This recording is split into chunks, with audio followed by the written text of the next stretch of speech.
Oi, pessoal, vocês me escutam? Maravilha, porque senão eu não me escuto aqui, mas está tudo certo. Tá baixo? Ó, o pessoal tá falando que tá baixo, eu tô falando alto aqui, não sei se tá bom para todo mundo aí? Será que deve ter um controle, talvez, no que dá para aumentar? Não sei. Mas na maioria, então, tudo funcionando. Então, foi? Ah, tá sem o fone. Não, tranquilo. Boa. Bom, pessoal, bom dia. Meu nome é Bruno Leonardo, um prazer enorme estar aqui com vocês. Fico muito feliz de ver tanta gente interessada no futuro do trabalho. É um grande tema, um grande desafio. Antes, deixa eu me apresentar de uma forma muito breve para vocês. Como eu disse, sou Bruno Leonardo, eu sou formado em engenharia de produção, tenho mestrado na parte de gestão e inovação.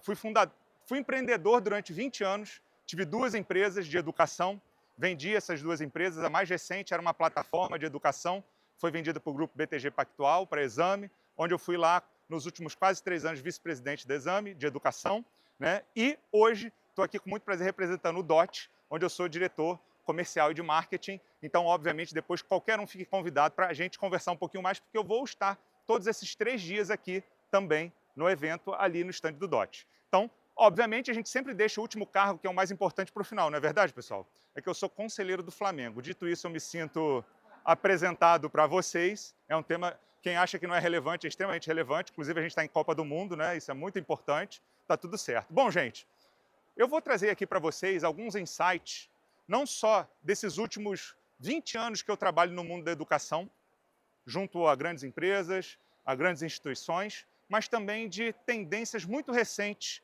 de eventos internacionais e nacionais que a gente vem acompanhando. Por exemplo, né, o South by Southwest XSW, acho que muita gente conhece, é um evento que eu vou basicamente quase todo ano. Estive lá agora em Austin, no Texas, onde a gente olha muitos dos sinais que estão por acontecer no mundo. Né, aqueles sinais que às vezes a gente tem que começar a se atentar para entender, olha, isso aqui provavelmente vai mudar um pouco o nosso jogo. E é sobre isso que eu quero trazer aqui para vocês. Algumas provocações, algumas tendências e o que a gente pode fazer em sentido de nos preparar para todo esse futuro.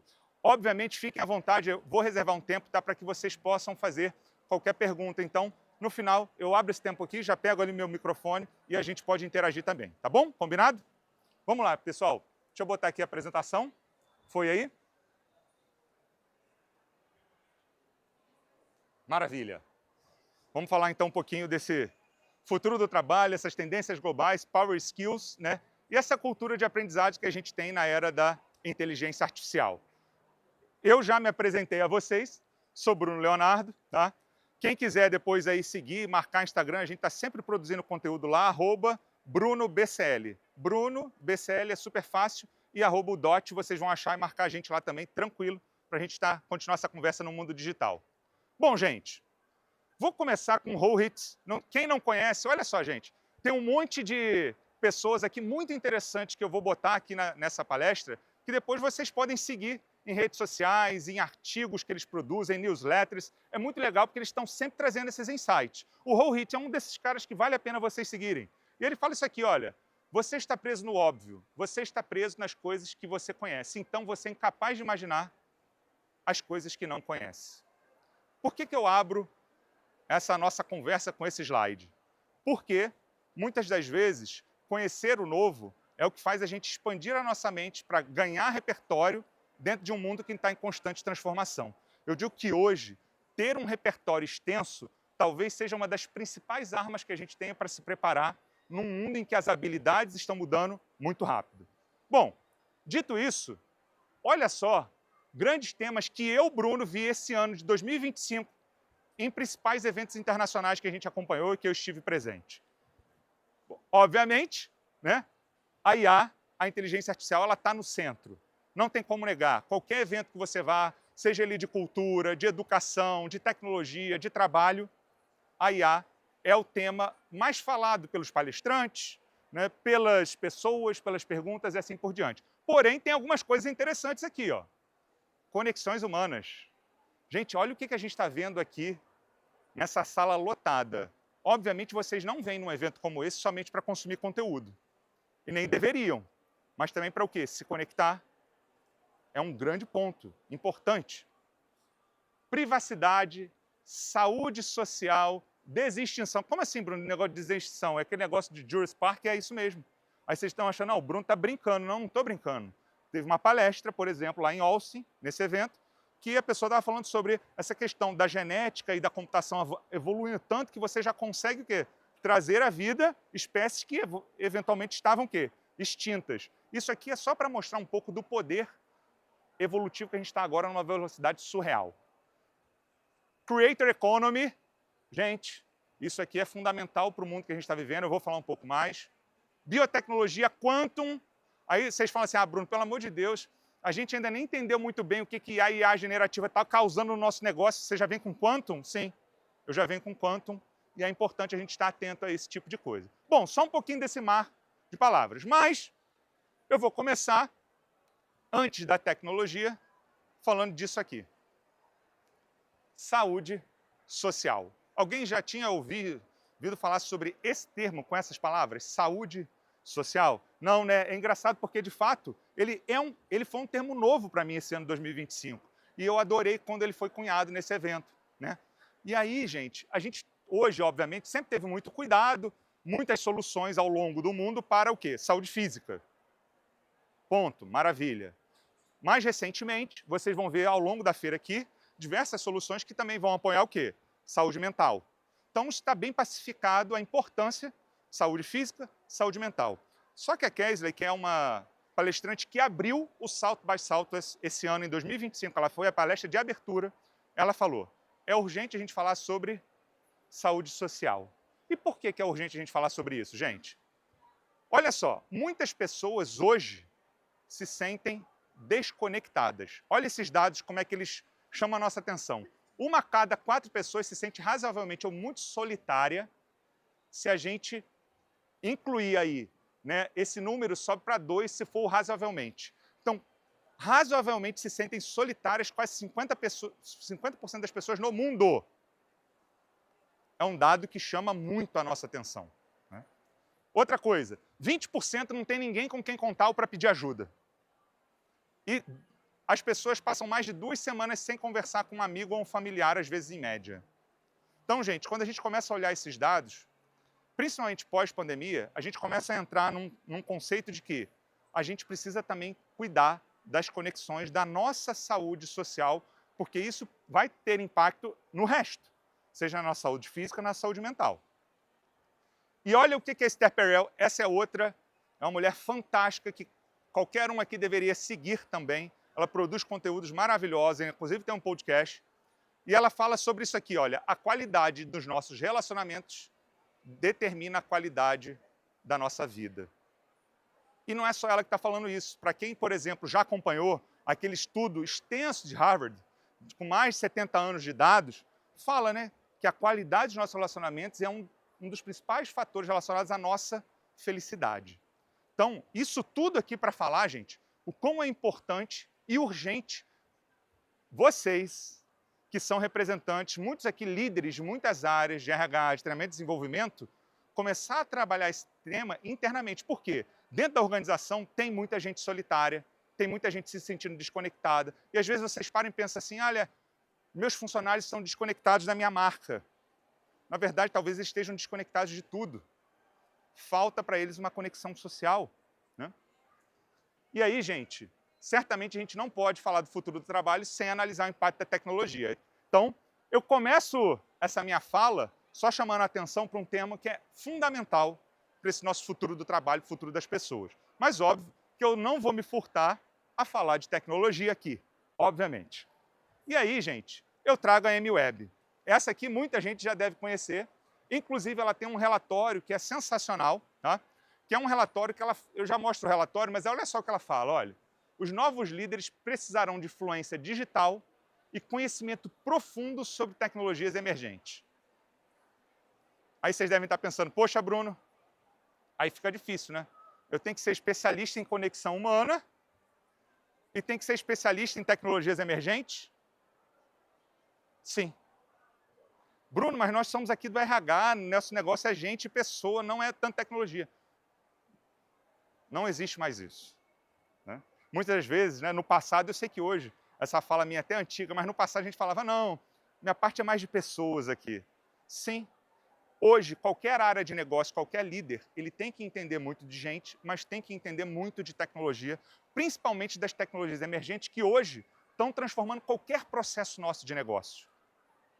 Então, se a gente não entender isso, essa avalanche de novidades que está chegando, a gente corre o risco de ficar numa onda para trás. Mas eu sei, gente, tem muito ruído, né? Muito barulho, eu sei que tem muita espuma, e o difícil hoje é fazer essa curadoria dessas tecnologias emergentes. Por isso que a gente recorre a pessoas como, por exemplo, a MWeb, né?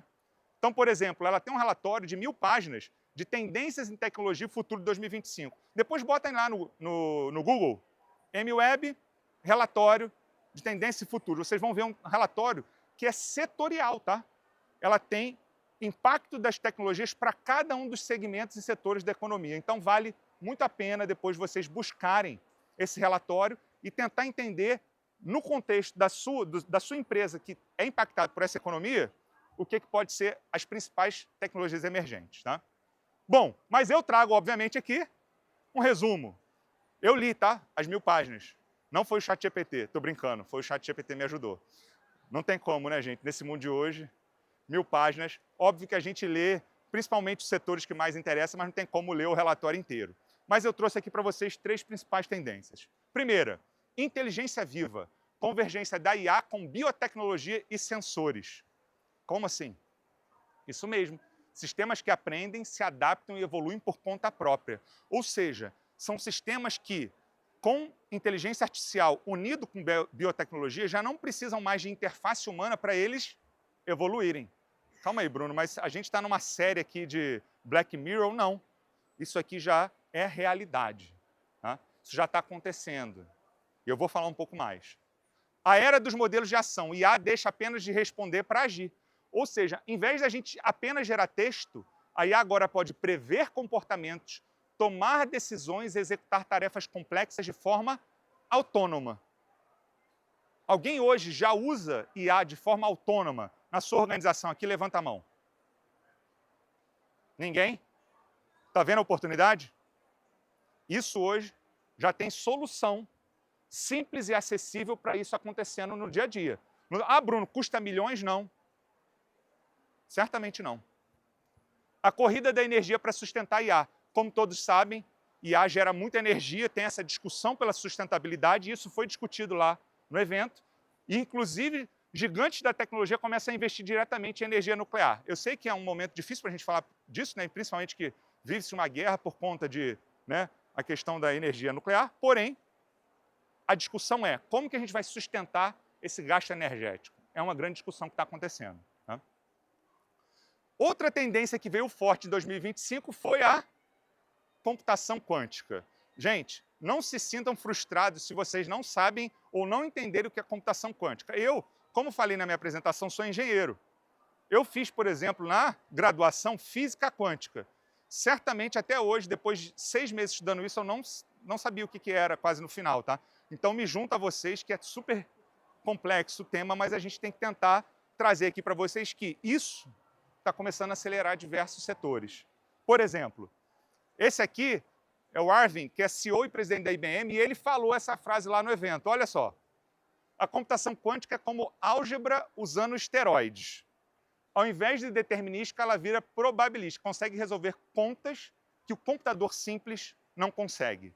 Bom, gente, de uma forma simples, se um computador hoje, básico, não consegue resolver um problema, um computador quântico ele tem uma capacidade de resolver esses problemas muito mais complexos. E daí a gente já pensa o quê? Por exemplo, medicina, indústria farmacêutica, já começa num processo de desenvolvimento de medicamentos e descoberta de curas de doenças com uma velocidade de processamento nunca antes vista. Esse, por exemplo, é um mundo que hoje já está sendo desbravado. Tá? É caro ainda, muito caro, mas já acontece. Ciência da longevidade. Obviamente, esse tema aqui não é nada novo, porque todo mundo aqui deve estudar, ler temas para viver mais e melhor, né? Bom, pelo menos é o que a gente sempre fica buscando, não é verdade? Esse tema não é antigo. Agora, gente, eu participei de uma palestra que ele ia dar um choque na mente. Né?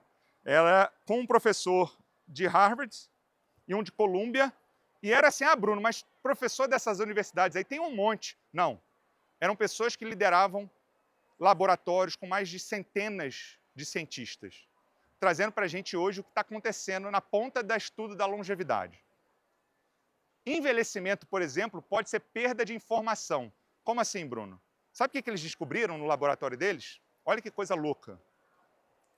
Que não é só ao passar do tempo, ou seja, olha, se eu tenho 50, 60, 70 anos, a minha célula vai envelhecendo fisicamente, mas por quê? Porque ela deixa de saber como ela deveria funcionar. Isso que eles falaram. E aí, em tese, o que eu posso fazer? Eu posso... Oi? Lembrar. Perfeito. Esse teste foi feito com ratos em laboratórios.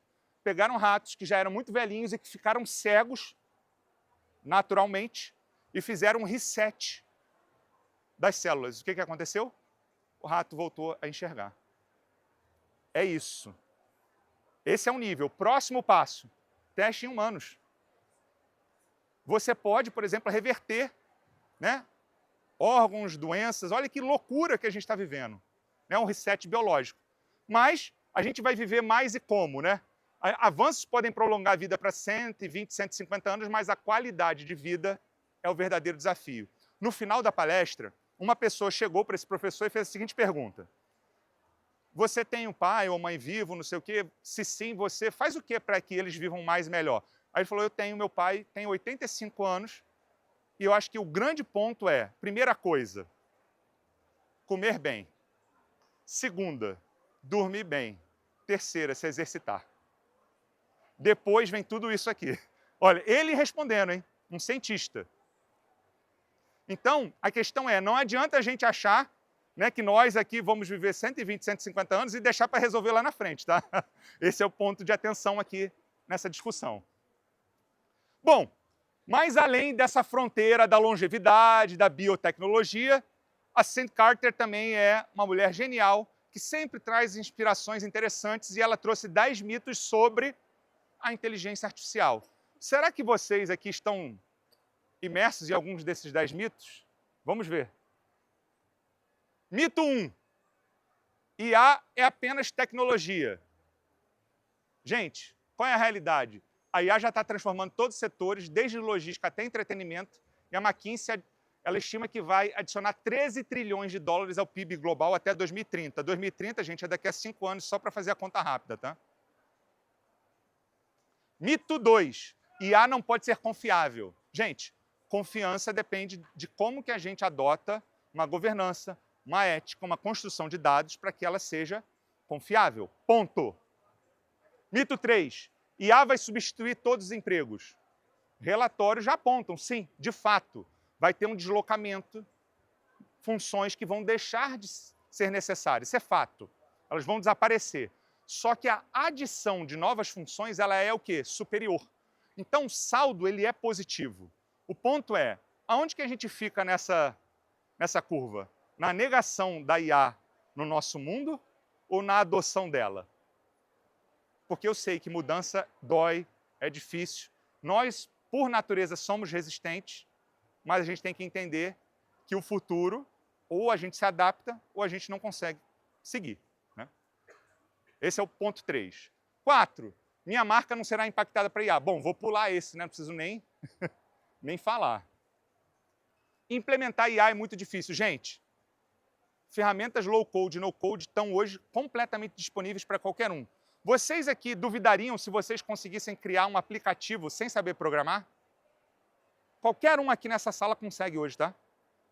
Tem ferramentas para isso. Por exemplo, Lovable. Quem não ouviu falar dessa ferramenta, depois busca lá, dá um Googlezinho. Qualquer dado serve para treinar IA. Bom, a gente sabe que hoje a qualidade do dado é essencial e é talvez uma das coisas que a gente mais tenha que se preocupar para ter uma IA autêntica, original e diferencial em relação aos concorrentes, inclusive. IA sobre grandes modelos de linguagem. Não, gente. Hoje a gente já tem agentes autônomos, a gente já tem agentes... Teve uma palestra muito legal, que ela perguntou o seguinte, aonde que a IA, os agentes de IA, já estão no seu organograma? Essa foi a pergunta. Óbvio que é uma brincadeira, mas é para falar o seguinte, hoje, agentes de IA já exercem em empresas atividades autônomas, como se fosse o quê? Um funcionário. Por isso a provocação de que onde que ele está na sua estrutura hierárquica, pelo menos a gente deveria saber, né? Bom, o futuro da IA está longe. Eu acho que eu também vou pular esse mito, porque a gente já viu que não, né? Bom, gente, vocês acham que as pessoas se sentem frustradas vendo tanta coisa nova? Às vezes sim, né? Às vezes a gente fica vendo esse calhamaço de coisas novas, de informações, pessoas que vêm aqui, que no final falam assim, Bruno, daqui a pouco você vai parecer um cavaleiro do apocalipse, né? Porque tudo muda, tanta coisa nova, a gente não consegue seguir. Mas, gente, acho que eventos como esse servem para isso, né? Para a gente sair da nossa zona de conforto, né? Conectar pontos que talvez não estavam ligados na nossa mente. Vocês hoje aqui talvez vão ouvir 2 insights que chamem a atenção, porque é isso, né? Não é tudo que chama a nossa atenção. 2 insights que vão chamar a nossa atenção. Vocês vão ver outra palestra e vão falar, opa, calma aí que aquilo misturado com isso aqui talvez faça sentido na minha realidade. Então, é para tirar da zona do conforto, é de fato para depois vocês conectarem os pontos importantes. E aqui meu gancho para falar sobre tendências para o nosso trabalho, para esse futuro do trabalho. O Ian Bancroft também é um cara genial, um futurista, que eu recomendo que vocês sigam, e também fala muito sobre o futuro do trabalho.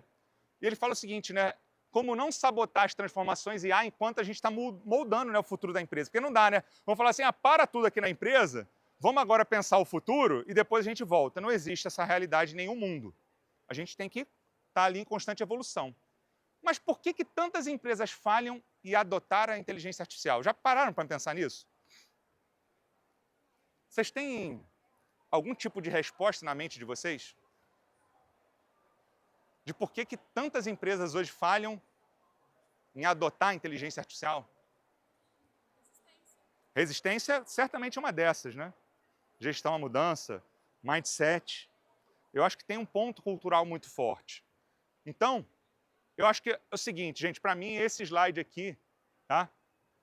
É um dos mais importantes, de fato, dessa apresentação no contexto geral de qualquer... Não é só de inteligência artificial, é de qualquer tecnologia ou mudança que impacte a nossa vida de uma forma muito abrupta.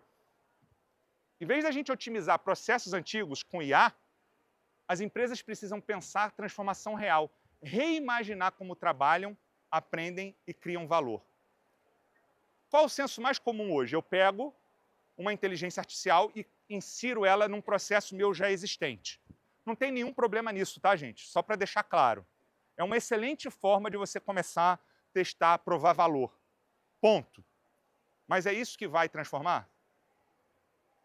Não.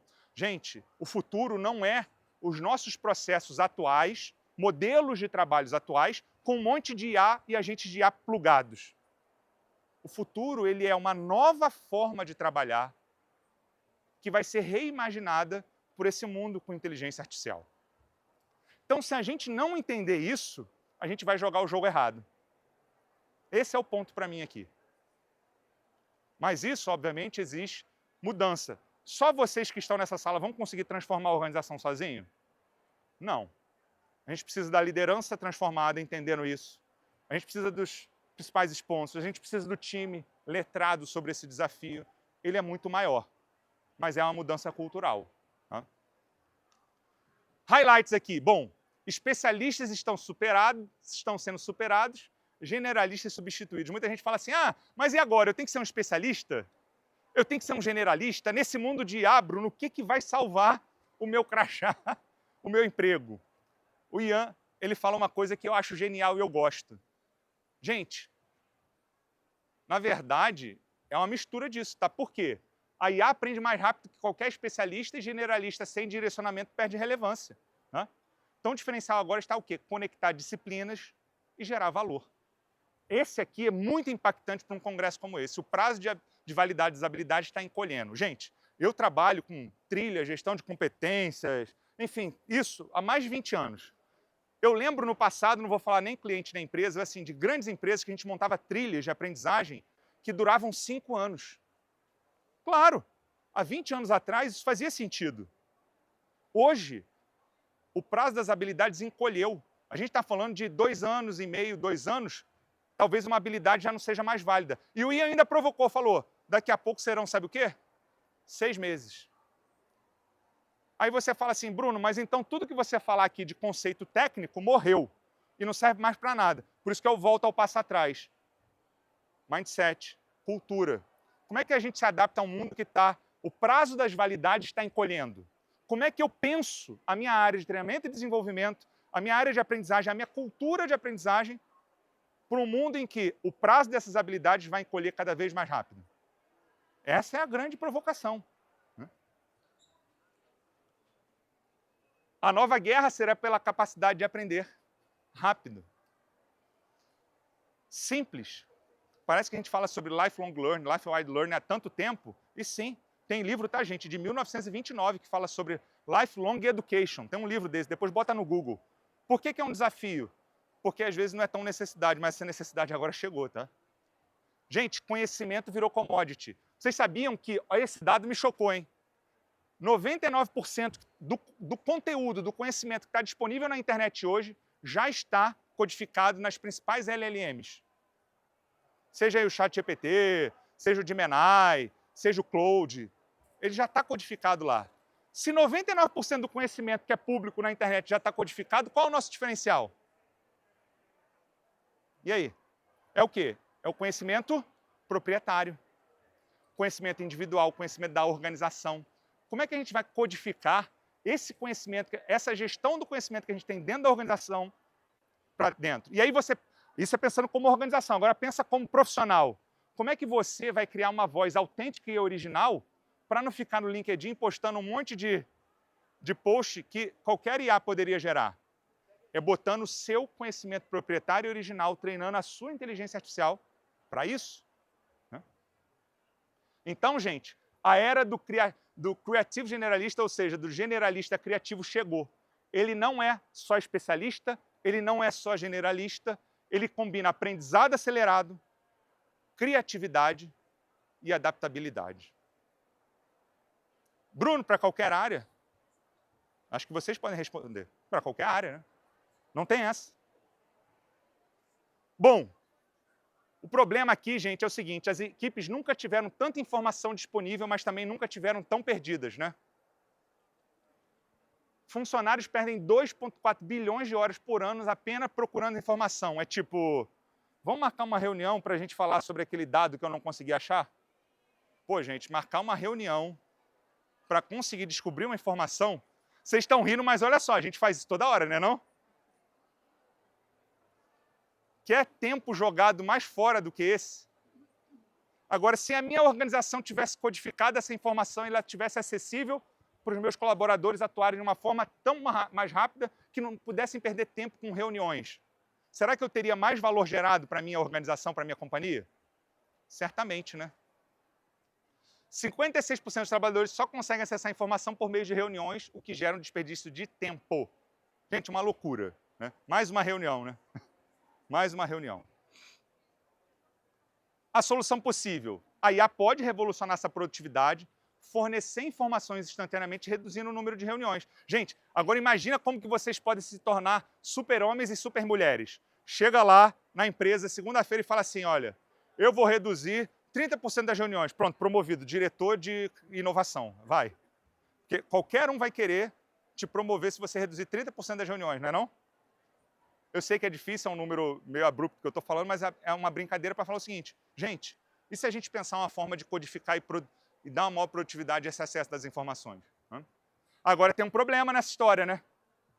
A liderança acredita no potencial da IA, mas 98% dizem que suas equipes ainda não sabem usá-la bem. E aí? 98% da liderança, eu estou falando de 2025, expressa que seus times não sabem usar bem a IA. Vocês expressariam algo similar? Então aqui a gente tem um outro desafio. Então olha só, a gente passa por mudança de mindset, mas passa também por uma questão de letramento amplo numa nova forma de ver o mundo. Né? Então, gente, olha só, a tecnologia já existe. As empresas precisam mudar a cultura de trabalho para aproveitá-la. O futuro do trabalho será sobre como trabalhamos, não onde trabalhamos. Volto eu aqui na cultura. Tá? Eu adoro falar de cultura de aprendizagem, eu sempre vou cair. E cultura de aprendizagem, só para deixar claro, gente, muita gente acha que às vezes é um extrato, né? Ah, vou trabalhar a cultura de aprendizagem aqui sozinho. Vai dar problema, para não falar outra palavra aqui. Mas cultura de aprendizagem é um extrato da cultura da organização. Se você não trabalhar isso de forma integrada, não tem como resolver. Né? E aí eu trago a Brené Brown, que aí essa é mais famosa ainda, né? Já tem até série no Netflix, que fala de muitas coisas. Mas olha só, essa fala dela é muito boa. A IA não vai substituir emoções humanas como empatia e coragem. Cabe a nós humanos desenvolvermos essas qualidades, pois elas se tornarão ainda mais valiosas.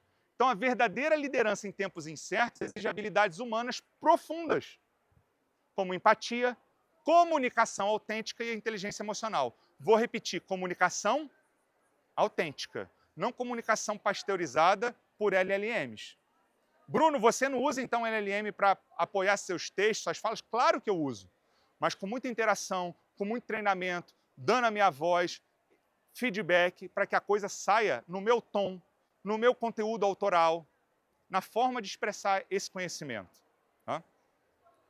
Embora a IA possa transformar diversos setores, a essência da liderança continuar como sendo profundamente humana. Em tempos em que a gente aqui tenho certeza que todos têm um desafio da liderança. Né? Gente, eu liderava, né, criei o Clube CHRO, que era hoje um dos principais clubes de C-Level de RH no Brasil. Ele existe há quase 3 anos. E no início desse ano, numa reunião que eu fiz, eu perguntei para todos os CHROs que estavam lá presentes, diretores e diretoras de RH, qual o seu maior desafio para 2025? A resposta é de uma forma, obviamente, diferente, com palavras diferentes, ela é resumida numa só. Liderança. E num mundo em constante transformação, que a gente precisa dessa liderança extremamente humana, mais conectada com tecnologias, nosso desafio só aumenta. Né?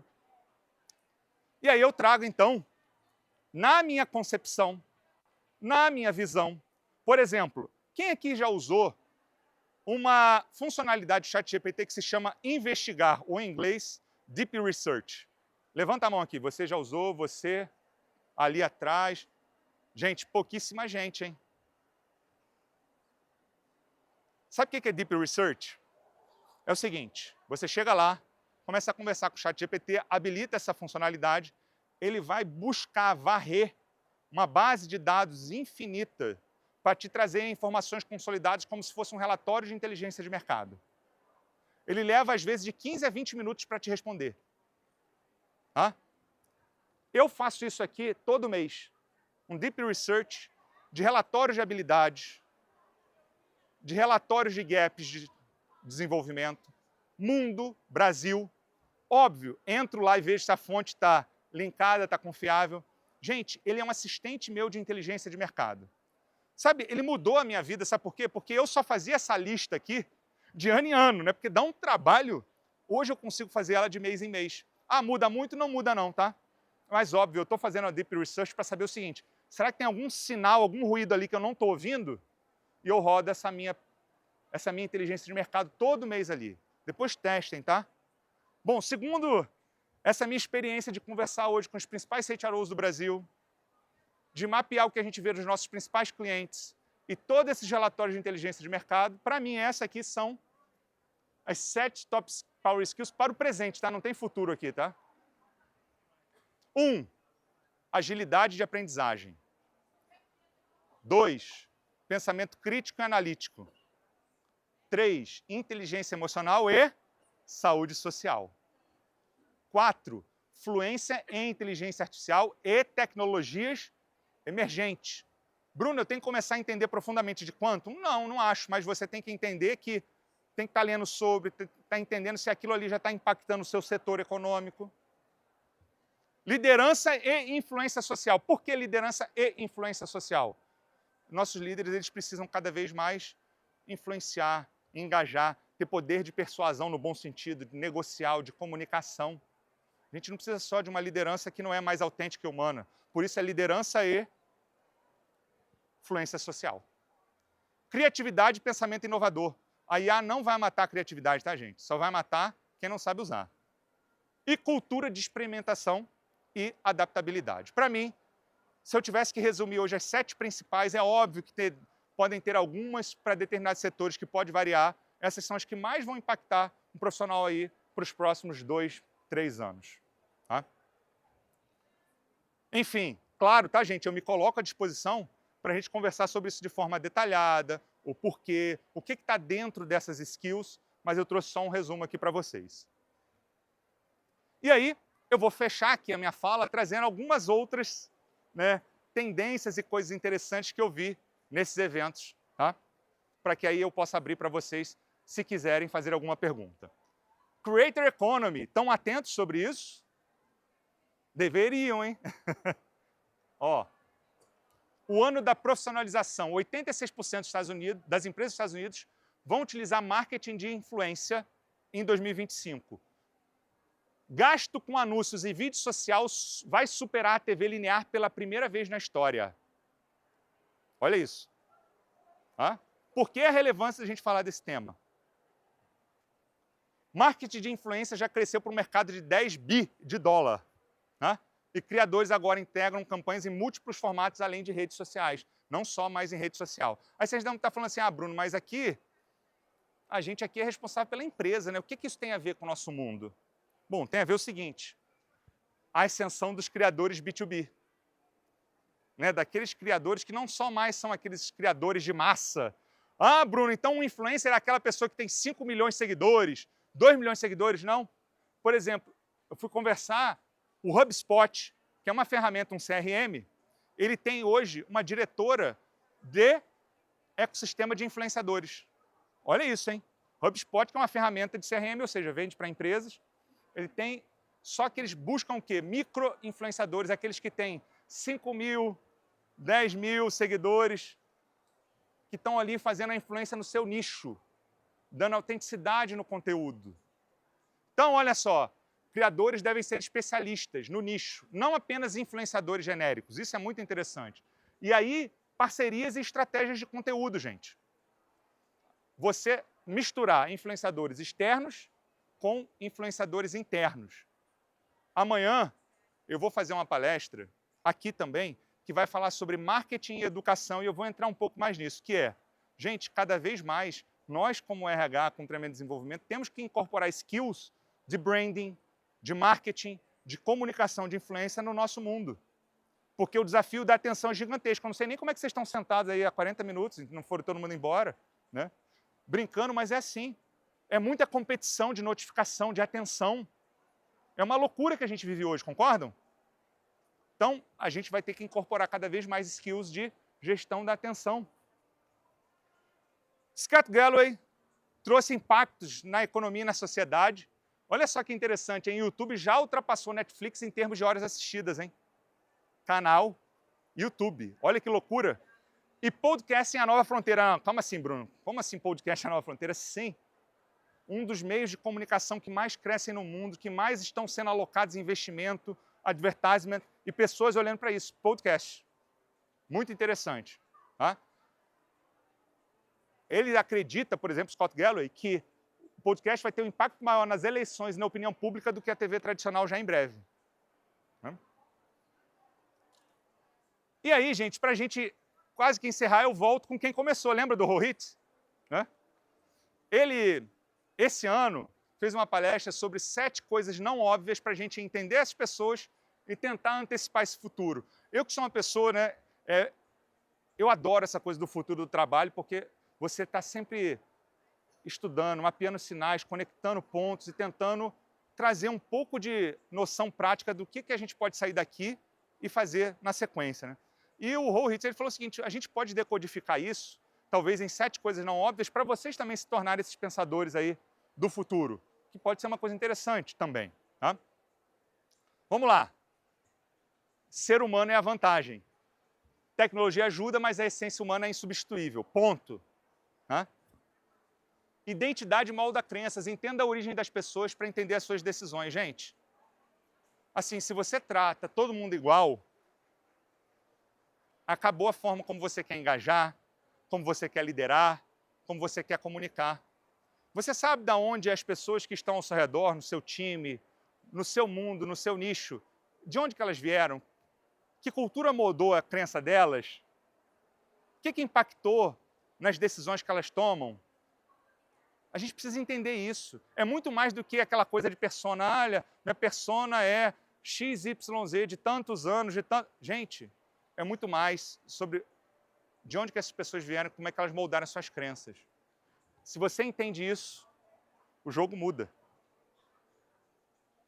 Vencedores versus campeões. Às vezes a gente dá muito impacto, né, nas vitórias imediatas, mas a gente esquece daquelas pessoas que estão ali, ó, carregando o trabalho de longuíssimo prazo.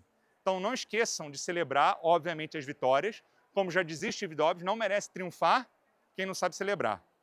Mas não pode esquecer também daquelas pessoas que vêm carregando o piano e criando sustentabilidade de longo prazo.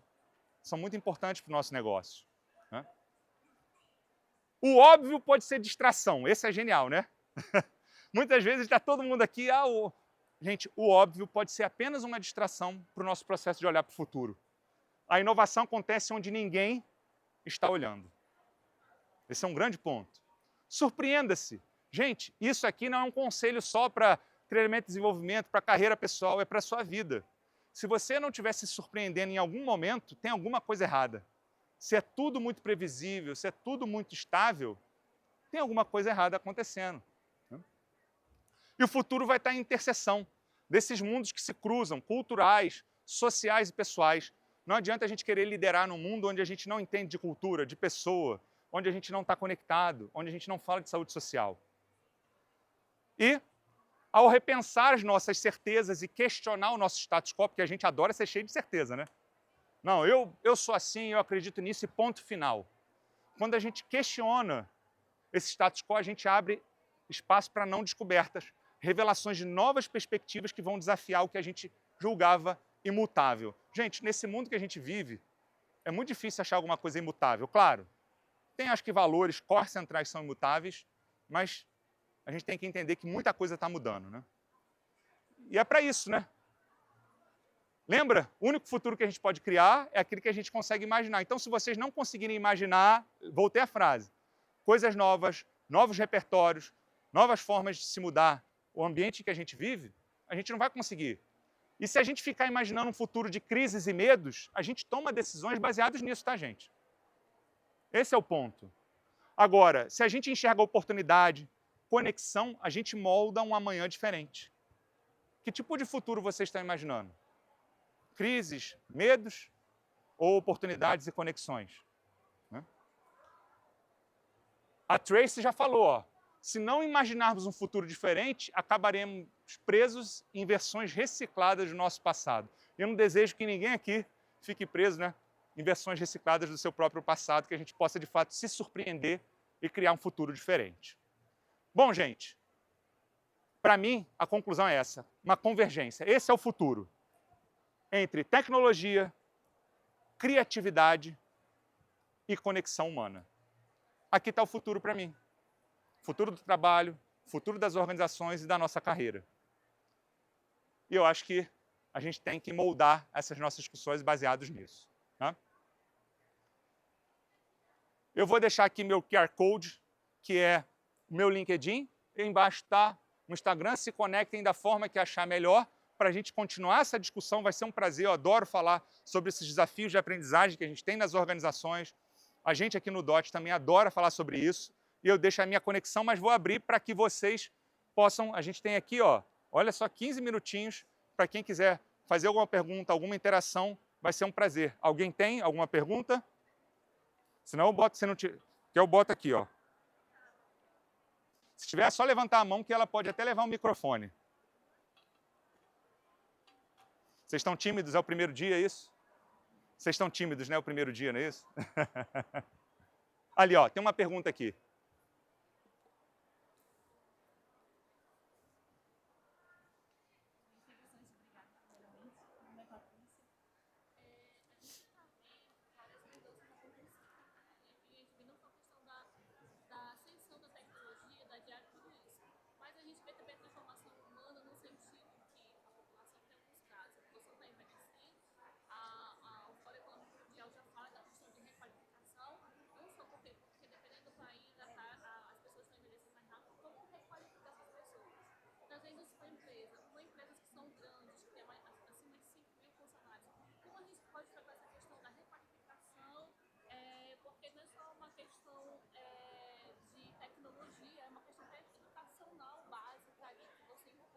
Legal. Olha só, para mim, assim, a minha sugestão é, eu acredito que cultura de aprendizagem está baseada num pilar de 3 pontos. Primeiro, nem só de protagonismo vive o aprendiz, só para deixar claro, tá? A gente não pode achar que a gente vai dissipar o protagonismo dentro da organização e está tudo resolvido. Esse é um pilar, tá? Gente, eu sei que quem quiser ir, tiver aí, obrigado, tá? Foi um prazer, né? A gente se conecta por aqui. Mas, olha só, protagonismo é um. Agora tem outros dois que é o seguinte, liderança. Como é que a liderança está incentivando isso? Se você tem 5.000 pessoas, ou os líderes são promotores dessa cultura de aprendizagem, ou qualquer tecnologia, qualquer conteúdo maravilhoso que você colocar, não vai funcionar. Então você tem que cuidar do protagonismo, sim, das pessoas, da liderança sendo sponsor disso, e do RH criando uma excelente experiência de aprendizagem. Excelente é tecnologia fluida, pensando em UX, conteúdos conectados, ganhando um repertório para as pessoas. Se você não promover um conteúdo que seja excelente conectado, ele vai para o Netflix, ele vai para o YouTube, ele vai para o TikTok, ele vai para qualquer outro lugar. Aí você só vai conseguir se for o quê? Obrigatório. E você quer botar mais conteúdo obrigatório? Não. Então, acho que assim, a primeira coisa é pensar cultura de aprendizagem antes de pensar experiências de aprendizagem. Tentando responder de uma forma rápida aqui para você, mas a gente pode se aprofundar. Nesse tripé, liderança, RH e o aprendiz protagonista, que tem várias barreiras nesse caminho. Obrigado pela apresentação, muito bacana. Você fala de vários elementos ali que a gente já observa recentemente, a abundância até demais que a gente se perde. Conteúdo, muita informação, muita sujeira também associada a isso. E considerando aquele primeiro elemento que você trouxe na sua fala, de uma era onde a gente está cada vez mais individualista, inclusive tendo a necessidade de ter essa saúde social em bastante estado. Para mim, o que fica é importante a gente ter a curadoria das coisas. Curadoria Perfeito. das nossas relações, curadoria da informação que a gente consome, curadoria até da forma como a gente trabalha, como você também falou,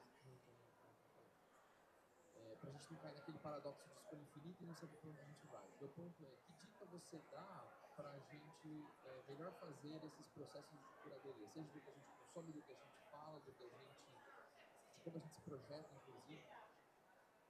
Cara, essa pergunta ela é bem difícil, é do milhão, mas assim, porque eu também tento praticá-la todo dia. Sobre conteúdos, acho que a gente tem que ter, primeira coisa, a gente tem que saber dizer não de uma forma muito forte e relevante.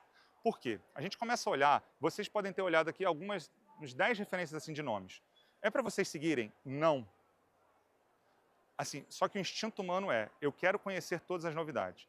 Cara, eu tenho um trabalho profundo, mensal, de às vezes sair de algumas newsletters, de desseguir alguns perfis.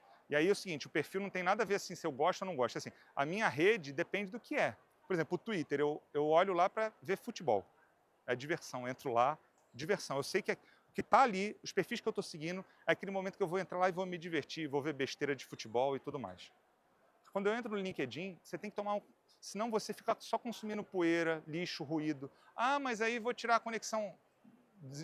Tira a notificação, a gente tem que ser muito criterioso hoje em limpar esses ruídos. Eu acho que assim, e dá um trabalho absurdo, cara, por isso que às vezes a gente não para fazer. Assim, quero ler todos os livros, não dá. Então assim, o poder de dizer não, de limpar as distrações é o primeiro caminho.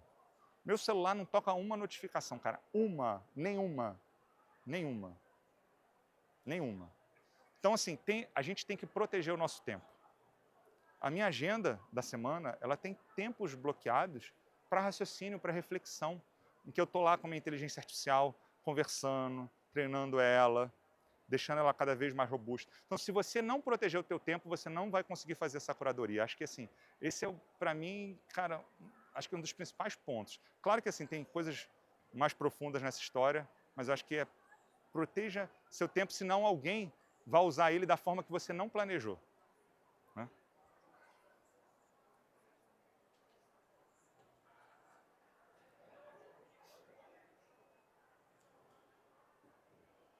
Temos mais para 2 perguntinhas aí, mais uma aqui e uma outra ali, né?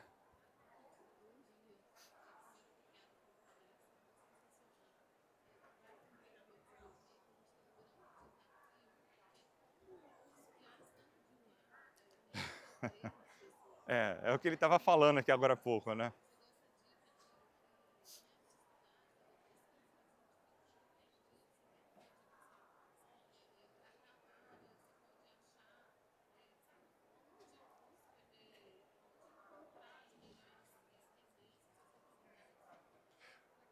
Olha, isso é difícil, mas assim, é óbvio que para qualquer tema eu teria uma lista extensa.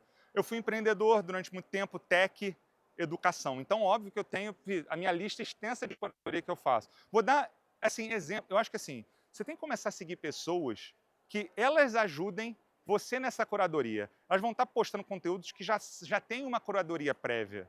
Né? Por exemplo, vou dar um exemplo aqui só. Tem o meu amigo Conrado, inclusive, o Conrado Schlohar vai ter palestra daqui a pouco dele aqui no CBTD.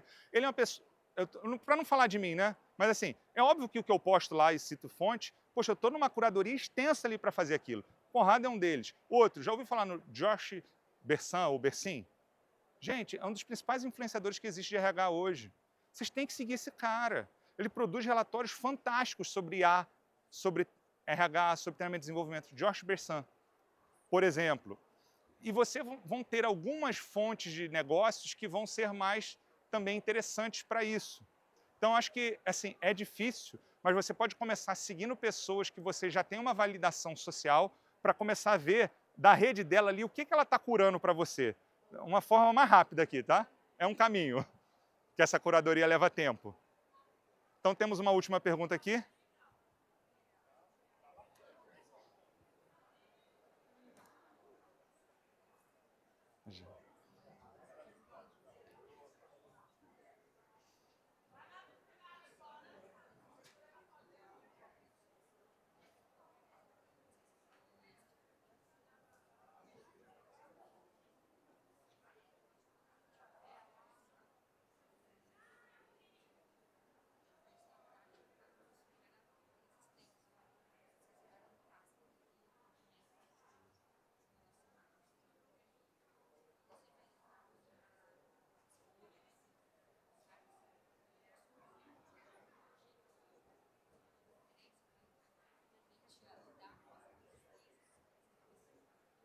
Olha, é porque assim, essa competência de gestão de mudança, ela tem dentro dela uma questão muito forte de comunicação. Porque assim, muitas das vezes nossos projetos eles falham porque a gente não sabe comunicar isso ao longo do processo. Esse é o primeiro ponto, né? Quando eu falo de liderança e influência social, são lideranças que consigam nos ajudar porque assim, você naquele estudo clássico lá de 50 anos de gestão de mudança, a gente sabe que vão ter lá os influenciadores, os resistentes, etc, etc. Toda aquela teoria clássica. Porém, como é que eu atuo nisso? Numa nova forma de comunicar. Então, primeira coisa, você tem que pegar aquela teoria clássica e adaptar ao nosso contexto atual. Eu vou ficar comunicando, por exemplo, todo mundo com um chamado no e-mail oficial? Esse é um primeiro debate. Você pode até ter esse comunicado oficial, todo ali, media training, mas as pessoas não se engajam mais com isso. Você quer que essa mensagem chegue até ela para ela começar. Primeiro, você descobrir quem são os resistentes, começar a influenciá-las, e você tem que ter líderes que também entendam disso. Então, assim, eu diria que você deveria começar por 2 tópicos. Cara, treinar uma liderança que consiga ser uma influência social e adaptar todos os estilos, canais e formas de comunicação. Isso vai ajudar muito como base para você pensar de uma forma de gestão de mudanças mais complexa. Do que eu vi lá em Austin, isso foi extremamente falado. Então, mas como é que eu acho isso? Micro-influenciadores você vai ter. Como é que você treina eles? Como é que você cria uma liderança que é mais humana e não só tecnológica? Como é que você traz repertório para as pessoas? E como é que, essa é inclusive a palestra minha de amanhã, como é que você educa fazendo marketing ou você faz marketing educando? Acho que educação com viés e skills de marketing pode ser um grande aliado nesses pilares para essa competência macro de gestão de mudança. Tá? Pessoal, muito obrigado, tá? E a gente continua conectado ali no stand e no evento, tá bom?